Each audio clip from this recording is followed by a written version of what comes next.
রাত পোহালেই ঈদ, তাই শেষ দিনেও চট্টগ্রাম থেকে রেল এবং সড়ক পথে বাড়ি ফিরছে মানুষ। তবে গত কয়েকদিনের তুলনায় ঘরমুখো যাত্রীর চাপ কিছুটা কম। কয়েকটি ট্রেনের শিডিউল বিপর্যয়ের কারণে যাত্রীরা ভোগান্তিতে পড়লেও বাড়ি ফেরার আনন্দের কাছে যাত্রাপথের সব কষ্ট যেন ম্লান।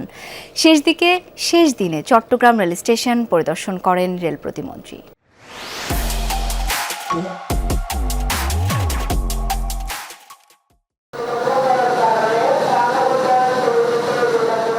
সকাল ৭টা ৫০ ছাড়ার কথা থাকলেও শিডিউল বিপর্যয়ে ১ ঘন্টা ১০ মিনিট দেরিতে চট্টগ্রাম ছেড়ে যায় সিলেটগামী পাহাড়িকা এক্সপ্রেস।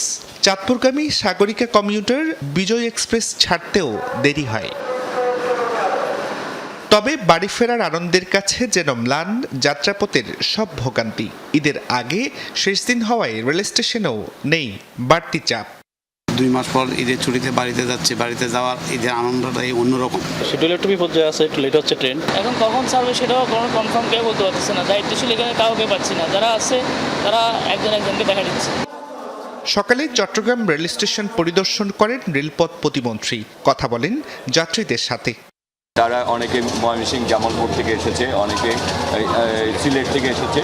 তারা কানেক্টিং ট্রেনগুলিতে তাদের দেরি হচ্ছে, এই ভোগান্তির কথা তারা আমাদেরকে বলছে। সাথে সাথে আমি রেল কর্তৃপক্ষের পক্ষে বলেছি যাতে এই ভোগান্তি দূর করা হয় এবং এই ব্যাপারে প্রয়োজনীয় ব্যবস্থা গ্রহণ করা হয়।